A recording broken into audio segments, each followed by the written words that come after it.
Solo los paranoicos sobreviven. Las batallas de vida o muerte de las compañías globales, las graves decisiones, los riesgos asumidos y los errores cometidos en la sala de juntas. Si tuviéramos razón, podríamos ganar muchísimo dinero. Las apuestas más altas. Es una verdadera amenaza para todos. Impulsadas por la innovación. Sabía que algo se había estropeado. Pensaron que era imposible. Cegados por el miedo. Vamos a ignorarlo, porque no sabemos qué hacer con eso. Tiempos desesperados y medidas desesperadas. Ese fue el día en que tuve que irme. Consecuencias fatales. Mi única pregunta sería, ¿por qué? Y las lecciones aprendidas. Es obvio que se equivocaron y les costó todo.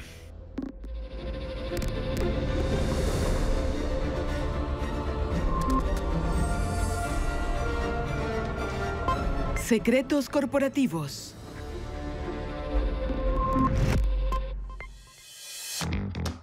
Wall Street. A principios de la década de los 2000, el centro financiero mundial, hogar de los fondos de cobertura y bancos de inversión que registran balances asombrosos. Nunca se había visto algo similar. Los bancos estaban obteniendo ganancias enormes. De hecho, tenemos un excelente gráfico que contrasta lo que pasaba con la tasa de crecimiento de las demás industrias en conjunto y lo que sucedía con la tasa de la industria bancaria, la cual estaba superando al resto de las industrias que solían tener mejores balances. Todo el mundo se preguntaba cómo estos bancos hacían tanto dinero. El Dr. Sumit Agarwal trabajó en Wall Street y, como los demás banqueros de entonces, su vida era extravagante. Solía ser un banquero en Bank of America entre el 2000 y 2006. Siempre salíamos a cenar y las cuentas podían variar desde los $1,000 hasta los $7,000 u $8,000. Esto te da una idea de cuánto dinero ganaban los bancos. Todos deseaban una casa grande y un auto lujoso y les gustaba presumirlo a los demás, así que pueden imaginar las enormes ganancias sin alguna responsabilidad.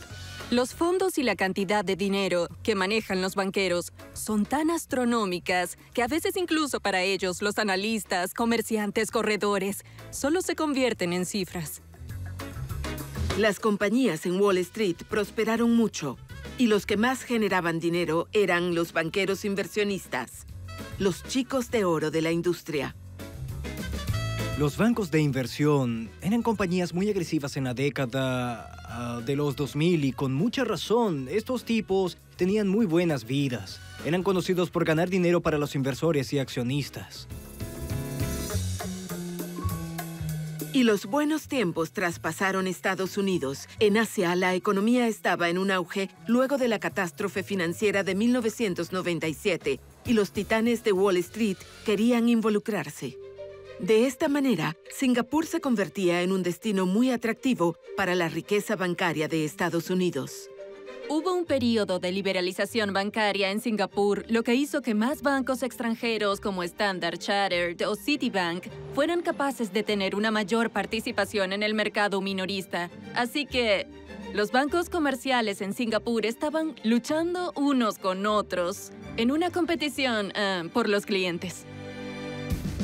Los principales bancos inversionistas norteamericanos se unieron buscando nuevas oportunidades. Merrill Lynch, Goldman Sachs, Morgan Stanley y también Lehman Brothers, el más antiguo de todos y famoso por la sólida cultura de sus operaciones. Lehman Brothers fue una significante e importante compañía en los años 2000 en Estados Unidos. En el sector de la banca de inversión, llegó a ser la número 4. Lehman también fue una de las compañías más agresivas. Empresarios jóvenes, estudiantes de maestrías querían trabajar para Lehman. Este era su empleo ideal. Salaturai Sukumaran se unió a Lehman Brothers en 2006 como vicepresidente del grupo de fusiones y adquisiciones en Nueva York. Fue en el apogeo de su éxito.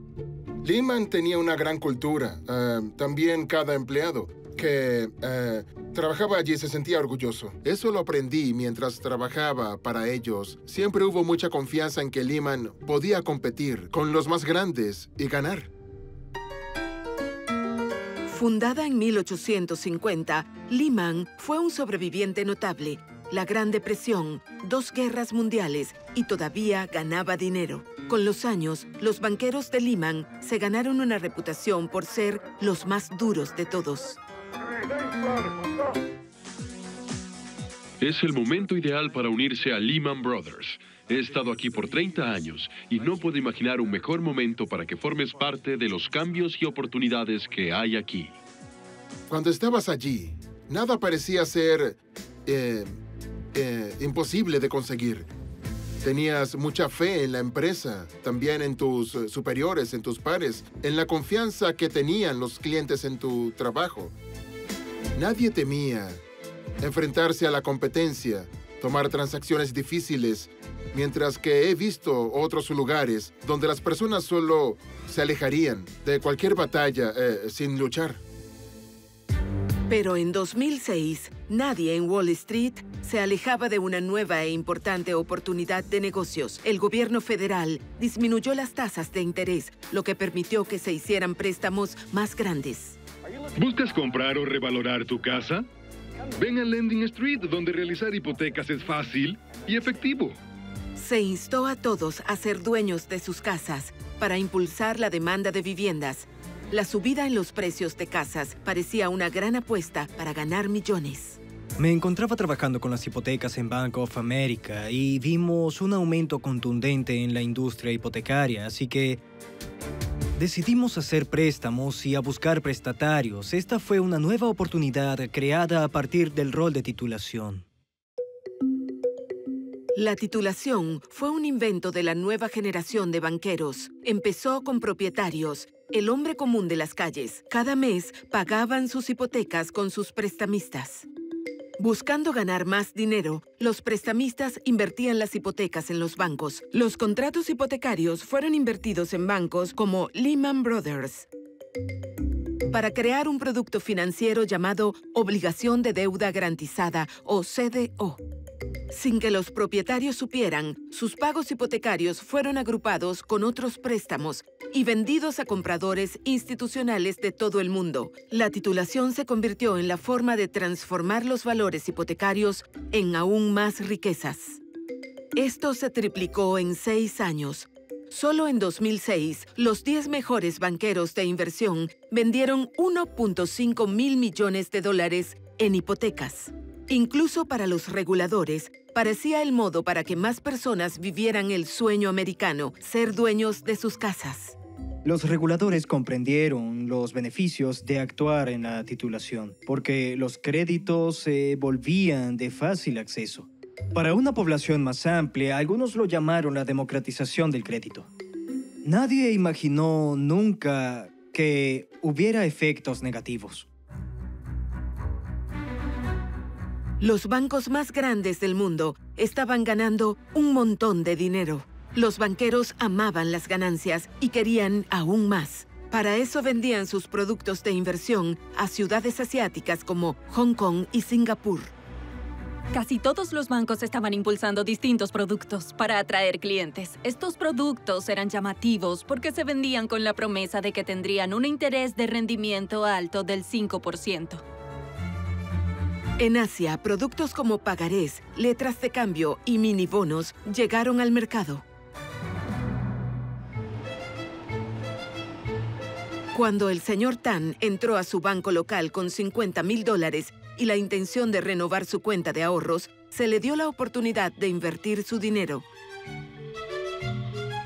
Nos ha solicitado proteger su identidad. Vieron la cantidad de dinero que tenía y me llevaron con un representante de ventas del banco. Comenzó a hablarme de la posibilidad de invertir mi dinero. Me habló sobre los minibonos con un interés del 4 al 5%, me enseñó folletos y un cheque de $500,000 de un comprador que había ido más temprano. Y me hicieron la promesa de que era una inversión segura. Al igual que otros inversores, el señor Tan confiaba en su banco. Pero él no sabía que sus productos de inversión estaban vinculados con bancos americanos como Lehman Brothers y Merrill Lynch.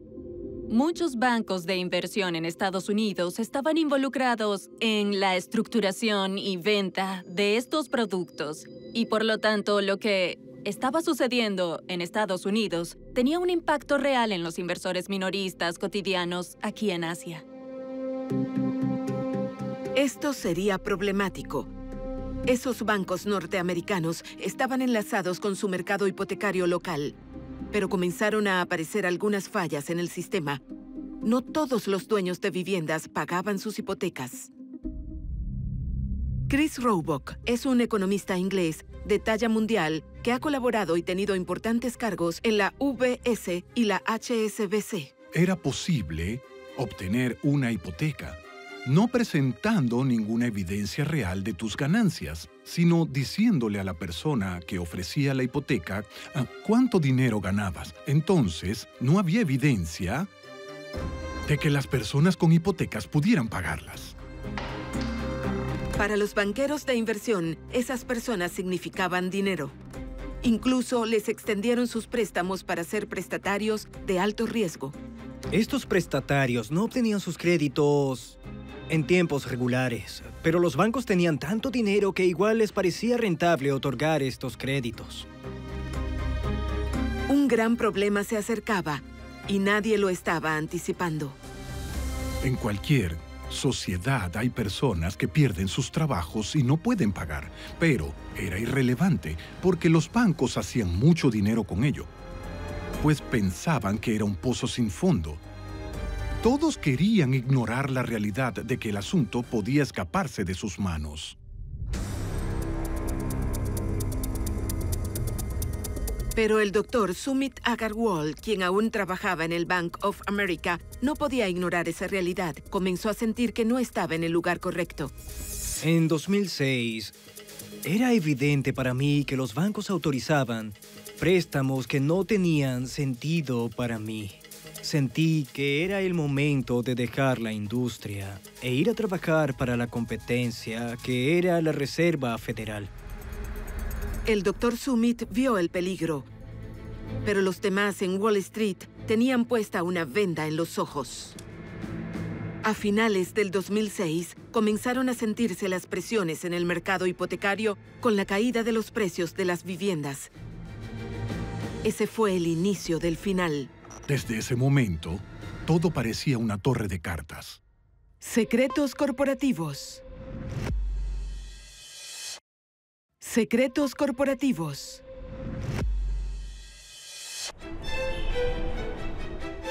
Lehman Brothers, el banco de inversión más antiguo, crecía con rapidez, abriendo oficinas en todo el mundo que empleaban a más de 25,000 personas. Para el 2007, sus ingresos totalizaron $19,000 millones. Se convertía en un poderoso banco de inversión, por sí solo, siendo independiente y registrando poco a poco excelentes resultados. En todas sus franquicias, las ventas y adquisiciones iban en aumento. La renta variable funcionaba. Originalmente, estas no eran las fortalezas de Lehman, pero aún así derrotaba a las compañías más fuertes del mercado.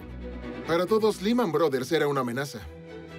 El éxito de Lehman Brothers podía acreditarse a un hombre. Su nombre es Richard Fuld. Hola, mi nombre es Dick Fuld, el presidente y director ejecutivo de Lehman Brothers. Y por favor, te invito a considerar una carrera como banquero de inversión. Dick Fuld fue un poderoso líder. Dentro de los más importantes bancos de inversión que poseen entre 25 a 100,000 trabajadores, encontrarás más de un empleado que no conoce el nombre del director ejecutivo. Sería justo decir que los empleados de Lehman Brothers sí conocían a su director y que él era un líder muy apasionado por la empresa, por su franquicia y por su equipo. Fuld entró a Lehman Brothers en 1969 en el departamento de operaciones, pero con rapidez pudo subir de rango y se volvió el director ejecutivo en 1993. Por el 2005, ya ganaba más de $34 millones entre sueldo y bonos. Dick Fuld solo vivía para Lehman Brothers. Casi toda su riqueza estaba en acciones de Lehman. Todos tenían fe en su liderazgo.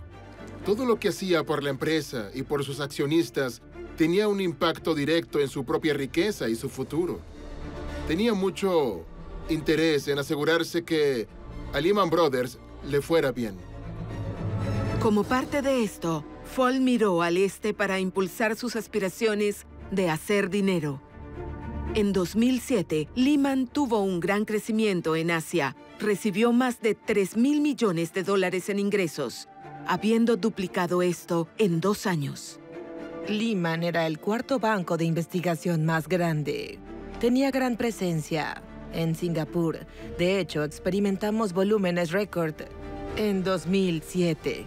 Se creó un clima de confianza de obtener créditos fáciles. Las personas eran optimistas. Este ofrece una alta tasa de rendimiento. Y este optimismo se extendió a los consumidores e inversores como el señor Tan, quien aprovechó la oportunidad para acumular ahorros. La meta era ahorrar dinero para la vejez y que el dinero creciera en un lugar seguro. Dijeron que este era el mejor lugar para guardar el dinero y duplicarlo. Así que lo pusimos allí y confiamos en el banco. Esos inversores no sabían los riesgos subyacentes de estos bonos. No sabían lo que acumulaban. Tenían hipotecas de alto riesgo, hipotecas preferenciales. Y todo estaba siendo agrupado y vendido como títulos preferenciales. Estos bonos continuaron generando millones para los gigantes financieros. Pero algunas compañías clave de Lehman empezaron a dudar. Anthony Fry fue el jefe de Lehman Brothers, Reino Unido. Creo que estaban en una posición en la que realmente creían que eran las personas a cargo del mundo entero. Estaban ganando. El resto estaba perdiendo. Anthony Fry tenía 35 años de experiencia bancaria. Incluso trabajó con Margaret Thatcher. No obstante, su conocimiento y experiencia fueron desafiados. Dick Fall dirigió sus operaciones en Estados Unidos de una forma muy distinta. Lehman fue la compañía que más hizo préstamos en Wall Street. Estaba en una posición afortunada en la que podía decir, no haremos eso. Y ellos solo me respondían diciendo, estás atrasándonos, queremos hacer esto y aquello. Tuvimos algunos desacuerdos mientras ellos estaban en Norteamérica y yo trabajaba en Inglaterra. Y todo se complicó. El director ejecutivo de Lehman no dejaba que nadie se interpusiera en su visión. Este era un tipo que tenía algún tipo de ambición personal. Era importante en Wall Street. Quería hacerse notar. Era un veterano y no quería que nadie obstaculizara su camino, su enfoque, su éxito. La verdad es que él controlaba todo. Y estaba muy claro que si él decidía que alguien no cumplía con sus expectativas, lo echaría. Pero si eran leales a su visión, entonces la recompensa sería grande. Y estos salarios los llevaron a tomar riesgos más grandes. La remuneración, el pago a estas personas leales, debes ver esto desde el punto de vista de las personas que recibían los pagos por generar mucho dinero en poco tiempo. Así que lo lógico era, si era un trato seguro, va a generar pocas ganancias, pero al ser tan riesgoso puede generar muchas ganancias. Y tenemos la capacidad de controlar el riesgo, o eso es lo que pensaban. En los meses finales de 2007, las fallas presentes en el sistema se agudizaron. Los precios de las casas bajaron tanto que algunas valían menos que la hipoteca en sí. Ahora, los propietarios que en principio no podían pagar una hipoteca estaban en problemas, así que muchos solo dejaron de pagar. La escena iba rumbo al desastre, pero las mentes brillantes en Wall Street aún sentían que tenían el control. Tan pronto como los precios de las casas cayeron en 2007, escribí un pequeño artículo. En realidad, mandé cartas donde dije que la crisis de las hipotecas de alto riesgo no era un problema. Porque las hipotecas de alto riesgo eran una parte de todas las hipotecas que rondaba entre el 10 al 15%. Incluso si un tercio o la mitad incumplían, serían de 600 a 700 mil millones de dólares, y esa no era una cifra tan grande. como para que ocurriese una crisis importante. Y la verdad, estaba muy equivocado.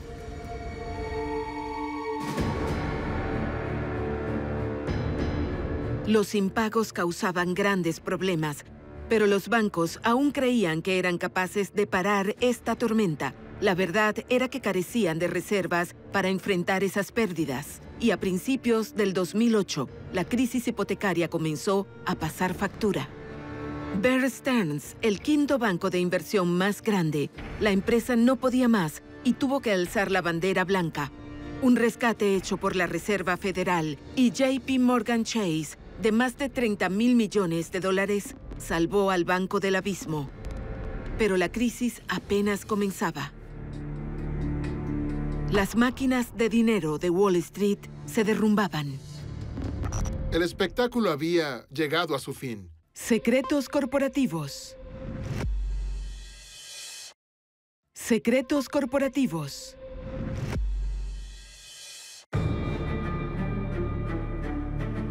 Los gigantes financieros ganaban millones de dólares en el mercado inmobiliario. Pero en el año 2008, las alarmas sonaron en Wall Street. Bear Stearns, el quinto banco de inversión más grande, cayó al piso de rodillas y nadie lo vio venir. Cuando fui a la oficina y escuché que Bear Stearns fue vendido a JP Morgan por un precio muy bajo, fue impactante. Fue algo increíble. Fue impresionante cómo sucedió y lo rápido que pasó. En ese momento supimos que estos bancos de inversión habían asumido riesgos excesivos y ahora estos riesgos crecían y se estaban volviendo en su contra. Fue un momento decisivo, ya que los valores de Lehman bajaron 48%. Era una señal de que había más por venir. De repente, el mercado de valores se alarmó. La cartera de inversiones de las personas estaban en números rojos. El Dr. Sumit Agarwal, quien había trabajado para Bank of America, ahora era un economista financiero senior en la Reserva Federal de Chicago, y reguladores como él se preocupaban. De inmediato, en la Reserva Federal, comenzamos a buscar lo que otros bancos de inversión hacían. El estado de su cartera de inversiones. Esto podía pasarles también. Y lo que nos mantenía preocupados era que no los estábamos regulando. No teníamos idea de lo que estos bancos de inversión hacían. Esta era una revelación impactante. Los titanes financieros habían quedado a su suerte. Todo era posible y podía tener ramificaciones globales. En Singapur, los reguladores financieros se preocupaban por el impacto de la falla de Bear Stearns en su mercado. El quinto banco de inversión más grande cayó. Era difícil de creer. Estábamos muy presionados y necesitábamos estar atentos a cómo otros bancos de inversión podían verse afectados. En la bolsa de Singapur lo analizamos como una gestión de riesgos. Aunque Bear Stearns no era parte de nuestros mercados, era evidente que teníamos preocupaciones crediticias. Pero un banco que era miembro de la bolsa de Singapur estaba bajo una presión constante en Wall Street. Todos apuntaban al siguiente banco en la lista, Lehman Brothers. Todo el mundo en la industria estaba hablando específicamente sobre Lehman Brothers. ¿Estarán bien capitalizados? ¿Acaso podrán sostener esta crisis? ¿Tendrán suficiente capital? Y hubo especulaciones sobre que Lehman Brothers no sería capaz de superar esta crisis. No pensamos que todos podríamos salvar nuestros empleos, pero nunca creímos que Lehman Brothers caería. Aún sentíamos que si un sitio como Bear Stearns halló un comprador y lo salvó del gobierno, Lehman aún tenía oportunidad. Así que había entre el personal mucha ansiedad, pero también una especie de calma tranquilizadora por tratarse de Lehman.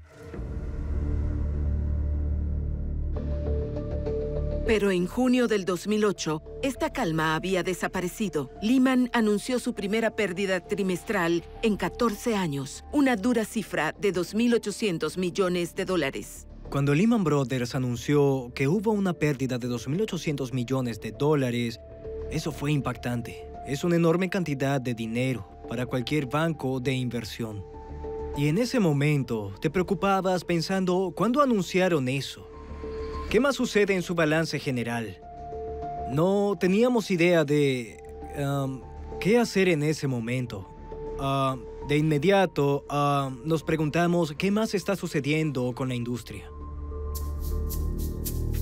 De puertas para adentro en Lehman Brothers, las tensiones iban en aumento. Nuestros días ya estaban contados, pero nunca sentimos que los días de Lehman Brothers acabarían. La ansiedad nos carcomía. Las personas se iban o las forzaban a irse. Había mucho escepticismo en general. Nadie estaba a salvo en Wall Street. Pero el director ejecutivo de Lehman quería mantener su impacto a cualquier costo. Hizo algunos cambios que incluían pedirle más dinero a los inversores, incluso más que la mayoría de los bancos en Wall Street. Otras organizaciones como Goldman estaban empezando a retroceder. Y la pregunta válida es ¿por qué continuaron? Y ahí es cuando nos adentramos en la cultura, la influencia del director, de un síndrome que suelen padecer algunas empresas, el hecho de ser una buena empresa y creer saberlo todo. Llega al punto en que lo que se busca es un buen líder, es que posea autoconfianza, pero a veces eso se torna en arrogancia. Tan temprano como en 2007, algunas personas ya estaban oponiéndose al enfoque de Fuld. Yo solo decía vender, vender, vender, y ellos solo comprar, comprar, comprar. Y esa era su opinión. Pero pudo ser distinto, no estaba en condiciones de hacerlo. Yo no era el director ejecutivo del grupo para decidir eso. Él creía que lo único correcto por hacer era duplicarlo, y yo quería reducir las pérdidas.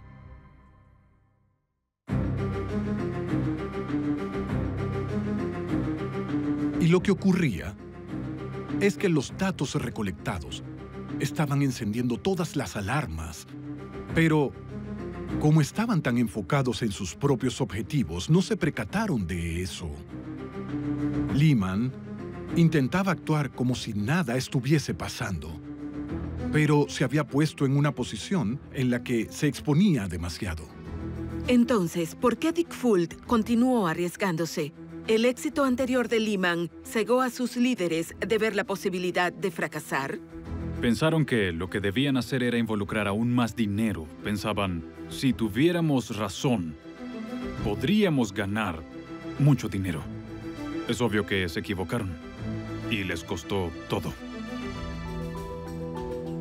Solo 3 meses después salieron a la luz las repercusiones de los graves errores de Lehman. El 10 de septiembre de 2008, Dick Fuld publicó un comunicado que decía: "Este es un momento excelso para nuestra industria y uno de los más difíciles en toda nuestra historia". El banco de inversión más antiguo en Wall Street reportó una catastrófica pérdida de casi $4.000 millones ese día. Para Lehman Brothers, todo iba en picada.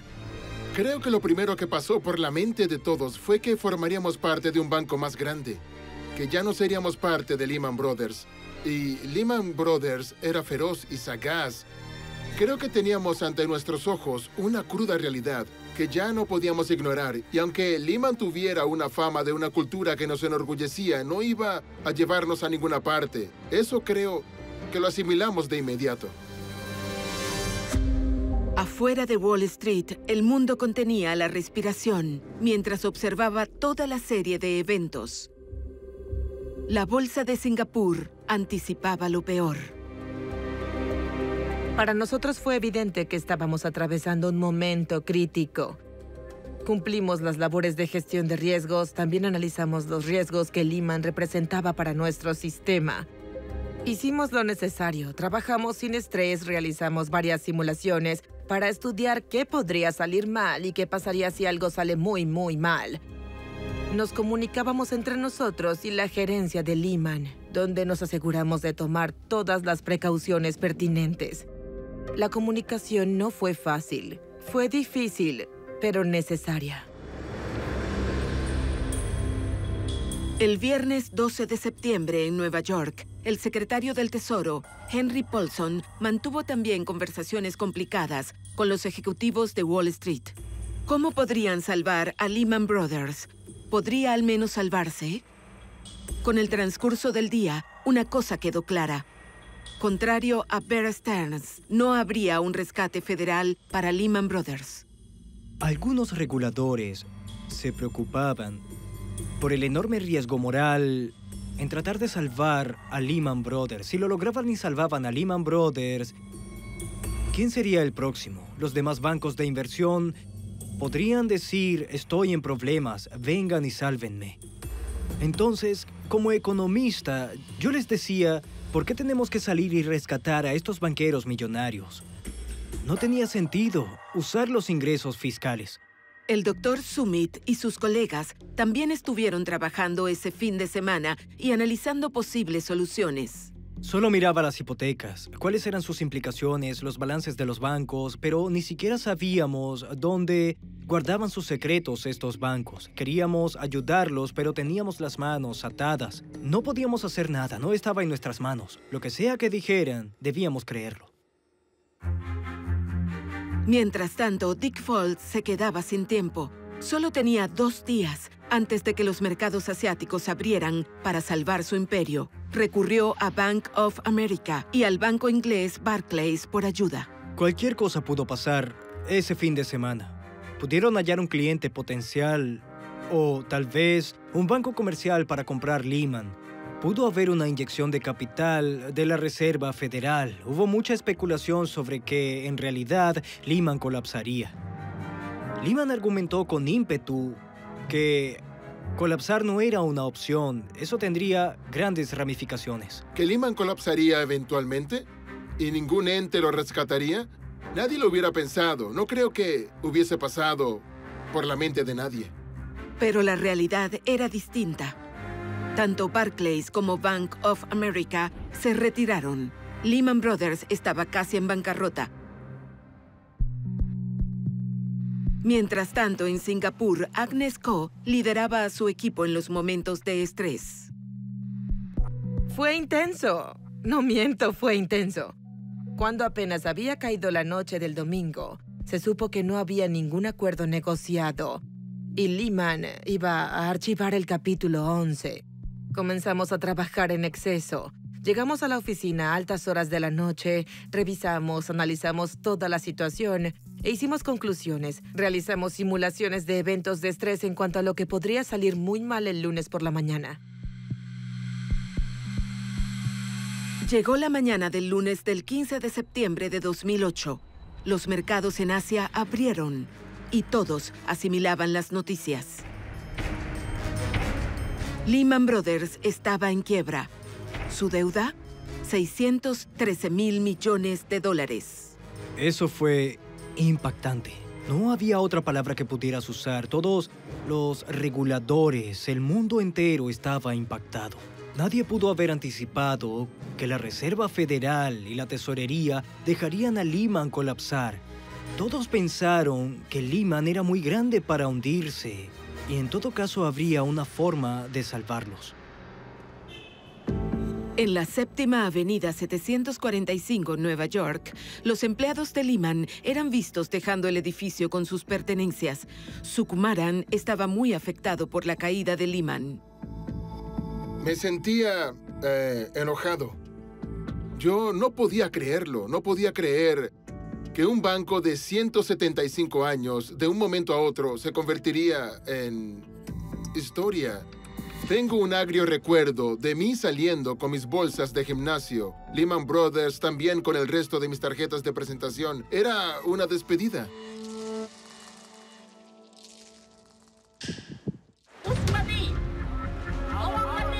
Con la caída de Lehman, los productos de los inversores en sitios como Hong Kong y Singapur perdieron la mayoría de su valor.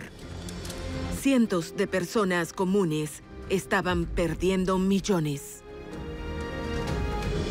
Discutí con el guardia y me dio un infarto. Secretos corporativos. Secretos corporativos. Crisis financiera. La caída de Lehman Brothers fue la bancarrota más grande de la historia que sembró el miedo tanto en la industria como en su entorno. La falla de Lehman, en ese particular punto de la historia, días después del suceso, fue como si todo el sistema financiero y empresarial global apuntara directo al precipicio. Nadie supo, probablemente por 1 o 2 semanas, lo que pasaría a continuación. Bear Stearns pereció. Lehman pereció. Todos esperaban que la siguiente pieza de dominó cayera, pero estaban preocupados de que esa siguiente pieza pudiera acabar con todo. La función había llegado a su fin para las compañías en Wall Street, y con eso vino una repentina y notable claridad. Así que, una vez que Lehman se marchó, inició el Armagedón para todo el mundo. Las instituciones de servicios financieros, el FMI, los gobiernos, dijeron, esperen, ¿realmente estamos al borde de un Armagedón?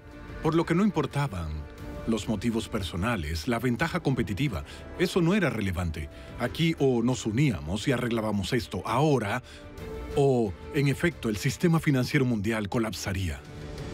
Y de hecho, de algún modo, se podría decir que Lehman fue el cordero sacrificado para que todos pudieran regresar al fin a la realidad, y fue un golpe extremo de realidad.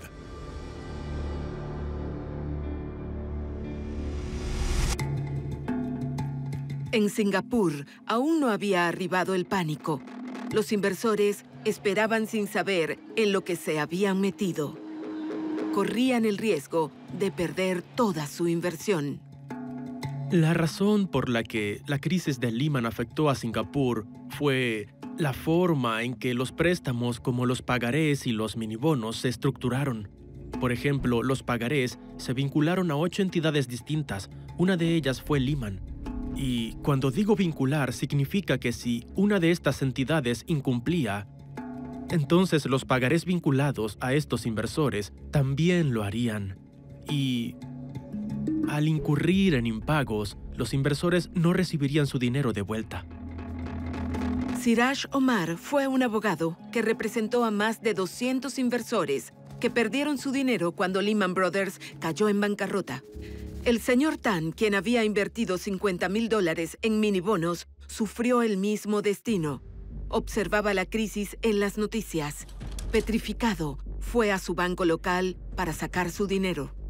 Fuimos al banco, les preguntamos qué pasó con nuestro dinero y dijeron, está sano y salvo, no se preocupe. Obtendrá lo que hemos prometido, así que confiamos en su palabra. Por eso nos fuimos. El dinero de todos, ganado con esfuerzo, estaba en el banco y claro que queríamos retirarlo. Pero el banco dijo, no pueden hacer eso. En ese momento no sabíamos lo que era Lehman Brothers o Sisters. Y al final del día, el barco se hundió aún más. Después, ellos se negaron a vernos, incluso a hablarnos. Algunos inversores se sintieron frustrados por no saber lo que le pasó a sus inversiones. En octubre de 2008, casi 1,000 individuos llevaron su frustración a Hong Lim Park, el único lugar en Singapur para manifestaciones públicas.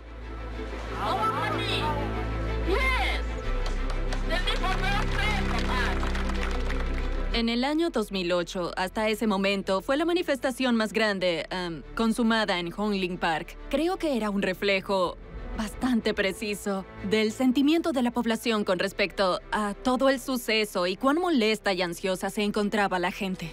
Eran personas que habían perdido todos sus ahorros, $100,000, $200,000.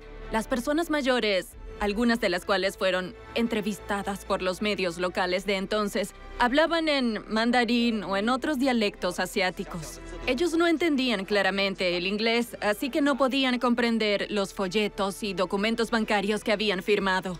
En ese caso, no entendieron el riesgo y las características del producto que estaban comprando. Y el señor Tan era uno de los tantos que no entendió por completo los documentos que había firmado. Poco sabía él que esto lo llevaría a un final doloroso. Tuvimos que hablar con la gerencia y luego de conversar un rato, solo se negaron a continuar la conversación. Me rehusé a irme e hicieron que el guardia nos echara. Empezamos a discutir y sentí el dolor en mi pecho. Luego me tiré al suelo. Estaba a punto de desmayarme, así que llamaron a una ambulancia.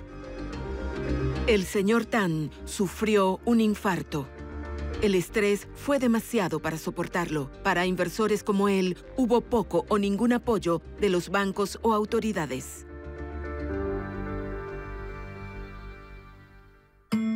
Tuve que pagar por mis facturas del hospital. Estaba muy triste de que esto sucediera con el dinero de las personas. El banco aún ganaba mucho dinero. Y todavía les hacían algo como eso a los clientes que hicieron crecer su negocio.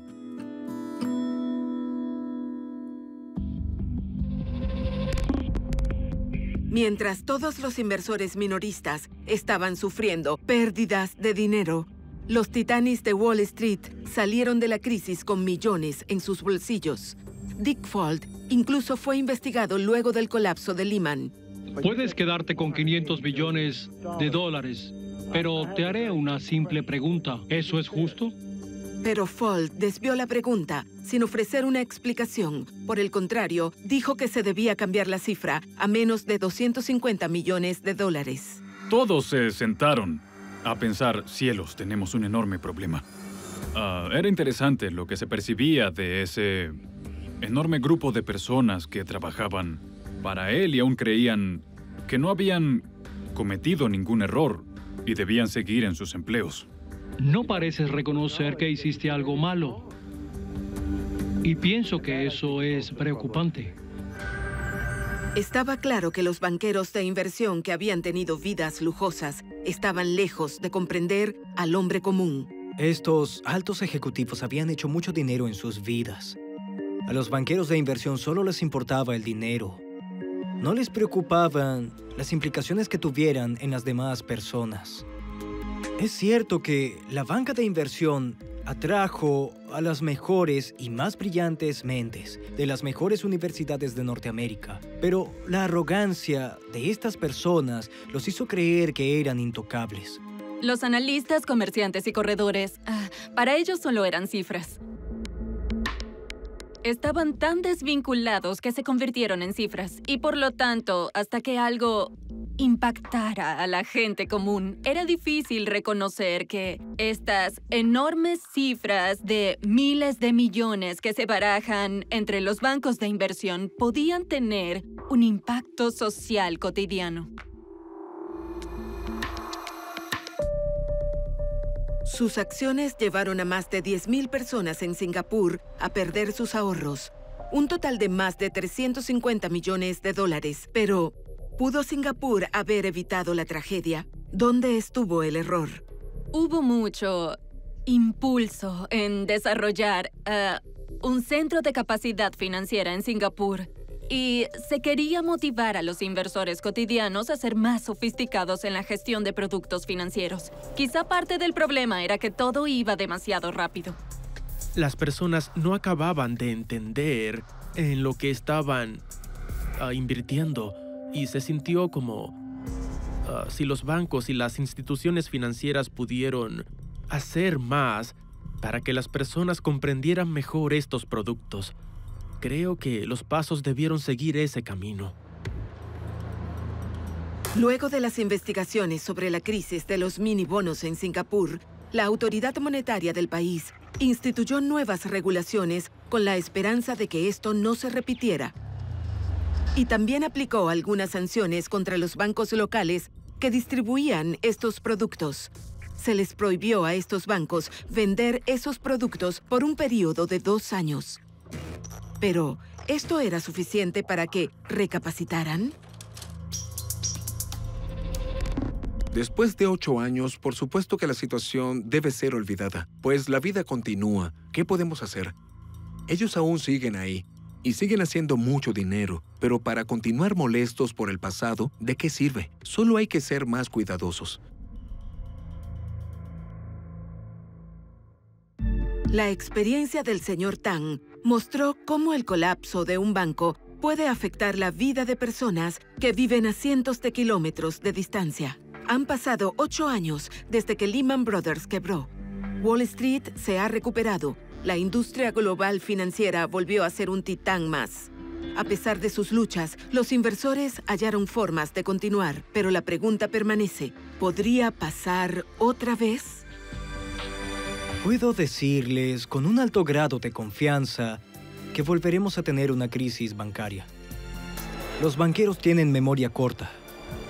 La crisis acabó. Ellos volvieron a ganar dinero y pronto la codicia surgirá y habrán olvidado lo que pasó hace 10 años, ocurriendo una nueva crisis. Y cuando ese momento llegue, sospecho que será incluso más grande que la crisis anterior.